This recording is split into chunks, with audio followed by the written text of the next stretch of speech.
Assalamualaikum dan selamat sejahtera semua anak-anak murid cikgu. Apa khabar hari ini? Cikgu harap semua sihat belaka. Okey, hari ini bersama lagi dengan Cikgu Hidayah dalam kelas kimia tingkatan 4. Hari ini kita akan sambung subtopik seterusnya dalam bab 6 iaitu berkenaan dengan larutan piawai. Dan insya-Allah kita akan belajar 3 standard pembelajaran iaitu yang pertama berkenaan apa dia yang dimaksudkan dengan larutan piawai, yang kedua bagaimana kita nak sediakan larutan piawai, dan yang ketiga bagaimana nak menyelesaikan masalah atau soalan yang berkaitan dengan larutan piawai. Baik, tanpa buang masa, kita lihat apa dia sebenarnya yang dimaksudkan dengan larutan piawai. Baik, sekiranya anda ingat lagi dalam kelas-kelas sebelum ini, saya seringkali berpesan sekiranya anak-anak murid semua nampak perkataan atau istilah larutan, itu bermaksud ada unsur air di dalamnya. Okey? Jadi, bila kita sebut larutan piawai, kita tahu cara nak menyediakan larutan piawai, mesti komponen utamanya adalah air. Okey, kita lihat maksud dahulu larutan piawai. Larutan piawai adalah larutan yang mana kepekatannya, jadi kajian fokusnya adalah kepekatan. Diketahui dengan tepat. Sekali lagi, maksud atau definisi larutan piawai adalah larutan yang kepekatannya diketahui dengan tepat. Maksudnya kita dah tahu dah kepekatan larutan kita nak hasilkan tu apa. Okey? Dan dapat dilihat di sini, ini adalah merupakan susunan radas yang asas dalam penyediaan larutan piawai. Dan kita dapat lihat di sini, ini adalah namanya kelalang volumetrik. Okey, kelalang volumetrik ni fungsinya untuk menyukat isi padu larutan yang kita nak hasilkan. Dan kalau kita dapat lihat di sini ada air suling. Inilah yang saya katakan tadi, dah nama pun nak sediakan larutan, mestilah ada melibatkan air. Kita gunakan air suling lah di sini. Okey, tengok kepada sticky note dekat situ, dia kata dalam penyediaan larutan piawai, jisim zat terlarut dan juga isi padu air suling adalah merupakan parameter yang mesti disukat dengan tepat. Kerana apa? Kita nak hasilkan larutan yang kepekatannya tepat. Jadi sebab itu isi padu setiap bahan, senang cerita, setiap bahan yang digunakan mesti disukat dengan tepat. Okey? Next, kita nak tengok kepada kaedah. Ada berapa sebenarnya cara kita nak sediakan larutan piawai? Sebenarnya, caranya itu bergantung kepada keadaan asal bahan tersebut. Maksud keadaan asal sama ada di dalam keadaan pepejal ataupun larutan. Sekiranya keadaan asal bahannya adalah pepejal, kita akan menggunakan kaedah yang pertama. Nanti kita akan pergi lihat setiap satu kaedah ini dengan terperinci. Okey, pertama sekiranya keadaannya pepejal. Yang kedua sekiranya bahan yang digunakan dalam keadaan larutan. Maka kita gunakan kaedah yang kedua yang mana kita panggil kaedah pencairan. Okey, pencairan larutan aqueous, perkataan aqueous tu bermaksud ada unsur air di situ. Okey, jom kita lihat kaedah yang pertama. Okey, ini adalah secara general prosedur penyediaan larutan di mana keadaan asalnya adalah pepejal. Okey, lihat pepejal. Pertama sekali kita mesti timbang. So nama pun dalam keadaan pepejal, dia dalam keadaan pepejal kita kena timbang lah. Okey, jadi di sini sebelum kita memulakan prosedur eksperimen, kita mesti tahu berapakah yang jisim yang kita perlu timbang. Jadi untuk mengetahui berapa jisim bergantung kepada kepekatan atau kemolaran yang kita nak hasilkan. Jadi di sini perlu guna konsep kira-kira yang mana kita akan lihat nanti bagaimana nak kira dengan tepat jisim bahan yang kita nak gunakan.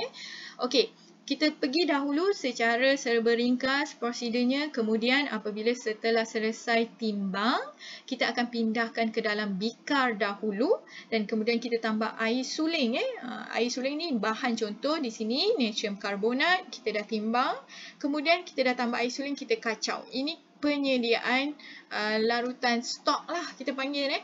Kemudian kita akan pindahkan semua larutan ini yang kita dah larutkan di dalam air tadi, kita pindahkan ke dalam kelalang volumetrik. Kita akan dapati ada satu tanda senggatan pada kelalang volumetrik. Bila kita dah pindahkan, larutan itu tak sampai lagi tanda senggatan. Kemudian kita akan bilas dahulu corong turas tersebut dengan air suling. Kenapa kita nak memastikan tiada sisa-sisa pepejal zat terlarut tertinggal? Sebab kalau ada yang tertinggal bermaksud dah tak tepat kita punya ukuran nanti, ataupun kita punya kepekatan dah tak akan dapat seperti yang kita kehendaki. Kena pastikan semuanya masuk sepenuhnya ke dalam kelalang volumetrik. Sebab itu kita bilas dengan air suling. Ini nanti biasa akan ada soalan ni. Okey, kemudian kita akan pastikan kita punya penambahan air suling itu masih belum sampai tanda senggatan. Ingat kita mesti tepat. Jadi sebab itu seterusnya kita nak bagi dia sampai kepada tanda senggatan, kita akan tambah air suling menggunakan penitis sedikit-sedikit. Sebab kita tak nak dia lepas tanda senggatan. Sekiranya lepas tanda senggatan, terus tak boleh guna dah larutan. Itu bahayanya. Jadi sebab itu kita tambah air suling sedikit demi sedikit dengan menggunakan penitis. Kemudian kita tutupkan dan goncang. Tujuan tutup, kita tak nak bagi dia melimpah lah semasa proses goncangan tersebut, sebab kita pastikan semuanya larut. Okey, so itu adalah secara sekali imbas prosedurnya. Nampak simple sahaja kan, tapi yang penting di step pertama ini perlu tahu berapa jisim. Okey, kita nak tengok bagaimana kita nak sukat atau kita nak kira berapa berat jisim yang kita nak gunakan. Contoh, huraikan bagaimana 100 cm padu. Okey, ini adalah isi padu, iaitu V, larutan natrium hidroksida 2.0 mol DM padu. Ini adalah kemolaran, iaitu M. Boleh disediakan dalam makmal sekolah. Huraian anda mestilah termasuk pengiraan. Dia suruh huraikan bagaimana prosedur. Tetapi seperti yang saya dah tekankan tadi, sebelum kita mulakan prosedur, kita mesti tahu berapa banyak jisim yang kita nak gunakan. Jadi kita mesti mulakan dengan pengiraan. Baik, seperti yang sebelum ni kita dah belajar, gambar rajah segitiga ini sangat membantu. Okey, yang di atas ni adalah jisim, yang di bawah ni bilangan mol. Sebelah kanan ni adalah JMR lah. Okey, so sekarang ni kita nak tahu jisim, maka kita akan tutup bahagian jisim. So tinggallah bilangan mol darab JMR formulanya. So kita boleh tahu di sini jisim adalah bersamaan bilangan mol darab JMR. Jadi di sini kita perlu tahu bilangan mol. Dan kita dah tahu maklumat diberi ada V, ada M di situ kan. So kita tahu bilangan mol, dia punya simbol N. Formula dia adalah MV per 1000. Sebab apa? Sebab isi padu yang digunakan dalam sentimeter padu. Jadi kita hanya perlu gantikan sahaja. M-nya adalah 2.0 darab dengan V iaitu 100. Okey, bahagi 1000.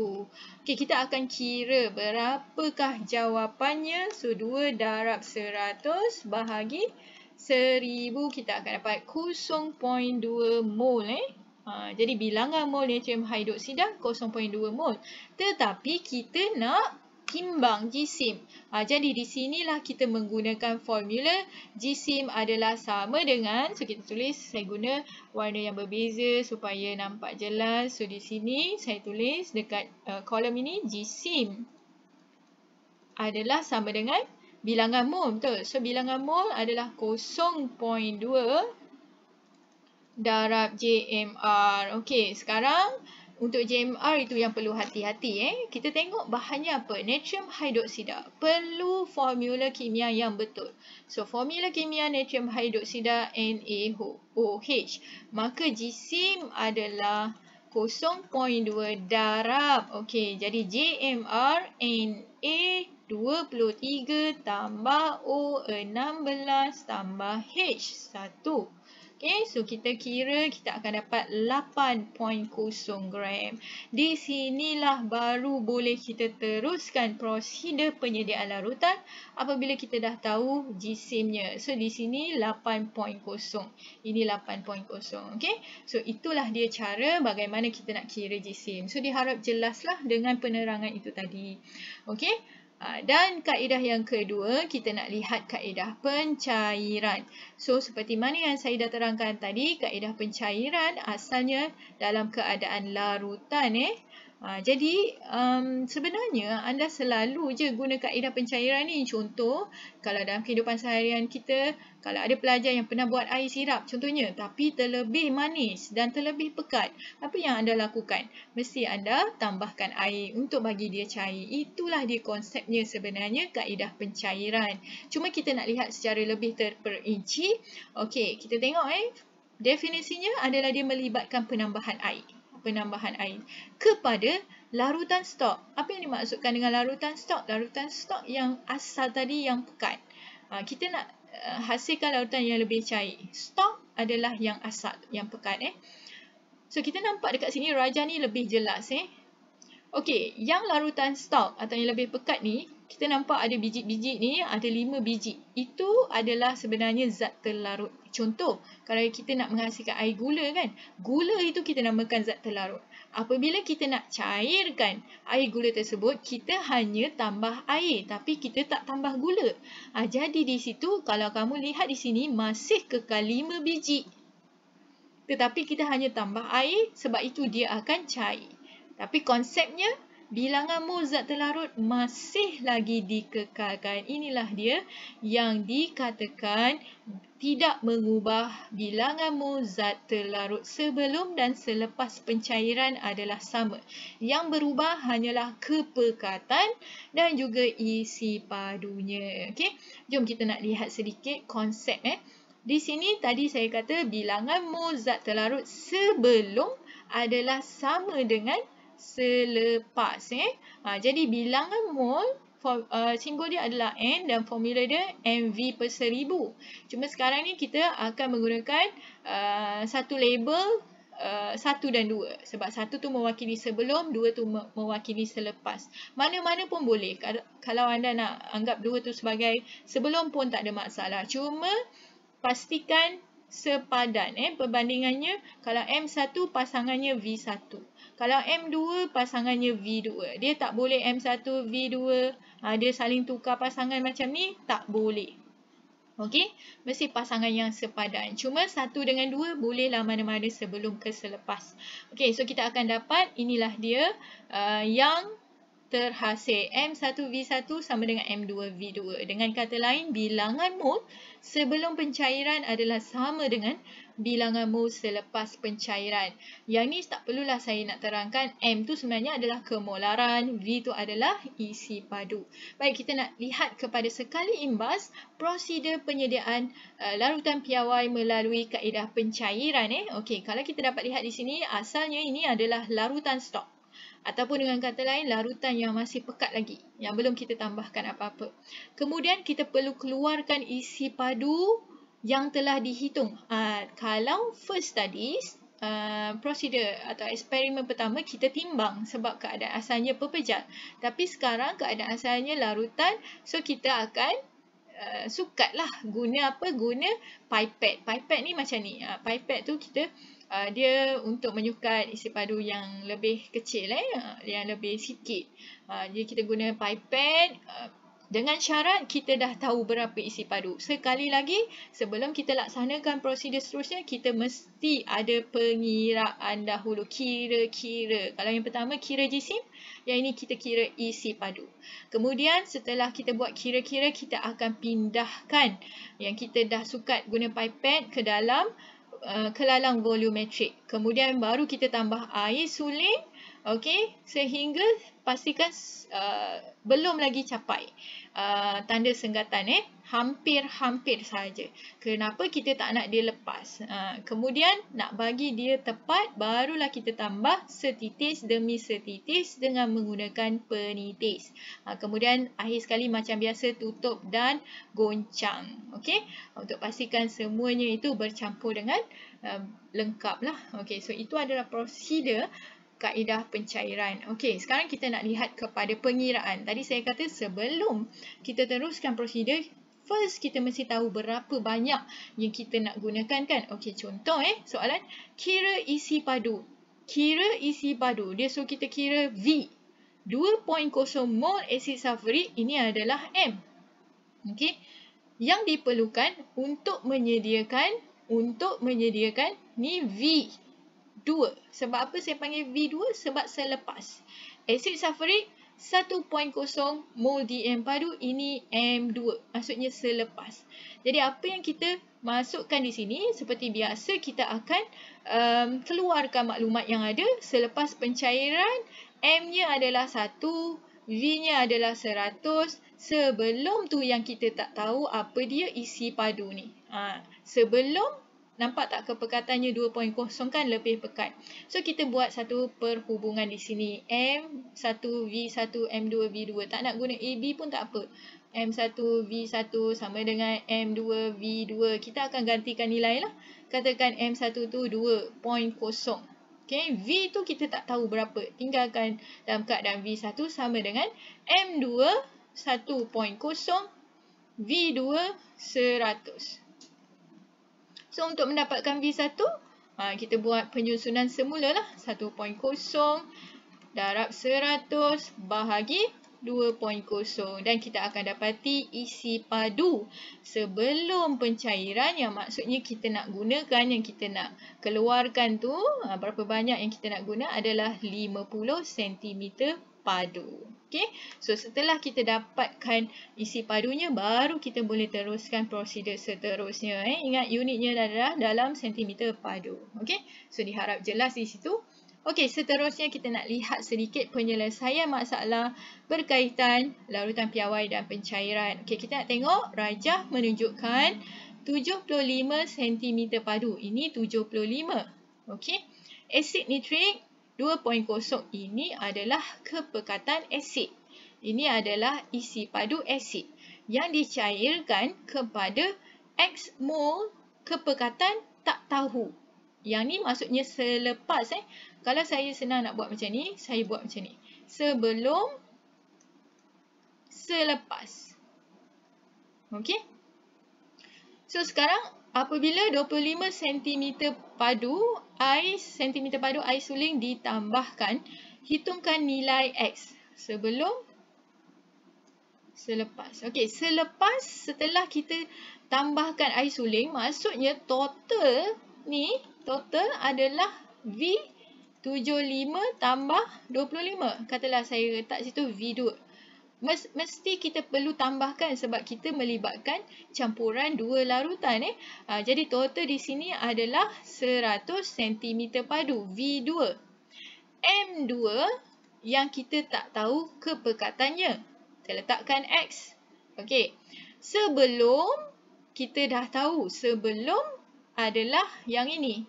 Kita ambil asid, kita tak ambil air suling, kita bergantung pada bahan yang kita guna, iaitu air asid nitrik. Jadi V1 adalah 75 cm padu. M1 adalah 2.0. Jadi di sini kita menggunakan perkaitan M1 V1 sama dengan M2 V2. Okey, so M1 berapa? 2.0. V1 berapa? 75. Sama dengan M2 kita tak tahu, iaitu X. Darab V2 100. 100 tu hati-hati. Ramai pelajar dia terlepas atau cuai di situ. Perlu ambil kira dia campuran. Kita perlu tambahkan di situ. Jadi untuk dapatkan X, dia adalah 2.0 darab 75 bahagi dengan 100. So, kiralah guna kalkulator anda akan dapat jawapan X adalah 2 darab 75 bahagi 100. So, kita akan dapat 1.5. Maka jawapan M dia adalah 1.5 mol DM padu. Baik, itu adalah jawapan kepekatan selepas pencairan. Dia lebih cair kalau kita lihat kepada nilai 1.5 selepas, sebelum dia adalah 2. Jadi dia lebih cair lah. Okey, seterusnya kita tengok soalan yang kedua. Penyelesaian masalah melibatkan larutan piawai lagi. Tentukan isi padu V lah, asid hidroklorik yang perlu dipipet, maksudnya sebelum kita sekali lagi kita buat macam ni. Sebelum selepas. Okey. So, kita mesti menggunakan V dengan M lah. Ini apa yang kita nak rujuk. So, V isi padu sebelum yang kita tak tahu berapa, kita letakkan X. Katalah situ saya letak V1. M1-nya adalah 2.0. 2.0 M macam tu. Kita guna simbol M besar pun tak apa, tak ada masalah. Okey, selepas ke dalam sebuah kelalang volumetrik 250. So, bila kelalang volumetrik 250, maksudnya V2 250 jadi M2 kepekatan dia 0.2. Okey, so seterusnya kita akan gunakan satu formula yang tadi, perkaitan yang kita dah buat tadi. Okey, so kita gantikan nilai. Sekejap, tersengit pula garisannya ni. Okey, kita gantikan nilai. M1 V1 sama dengan M2 V2. Okey, so M1 2.0 darab V1 X sama dengan M2 0.2 darab V2 250. Okey, so kita buat penyusunan semula. X adalah 0.2 darab 250 bahagi 2.0. Kira guna kalkulator kamu. 0.2 darab 250 bahagi 2. So, jawapannya adalah 25.0 cm. 25.0 cm padu. Jadi, isi padu asid yang kita nak gunakan yang perlu dipipetkan adalah 25.0 cm padu. Okey, diharap di situ jelas. Itu adalah contoh soalan pengiraan. Okey? Baik, setelah kita bincangkan contoh pengiraan tadi, maka selesailah kita punya kelas hari ini. Dan latihan hari ini boleh rujuk buku modul kimia kamu. Sila buka muka surat 154, lihat soalan 34, soalan B dan C. Dan muka surat 156, soalan 36, B dan C. Okey, yang mana-mana yang kita belum bincangkan lagi. Sekiranya ada masalah atau pertanyaan, bolehlah tanya dengan cikgu. Okey, sekian sahaja. Siapa yang menyertai atau menghadiri kelas PDPR hari ini, tahniah dan syabas cikgu ucapkan. Ingat, tiada kejayaan tanpa usaha berterusan. Anda semua memang hebat. Okey, Assalamualaikum dan terima kasih semua.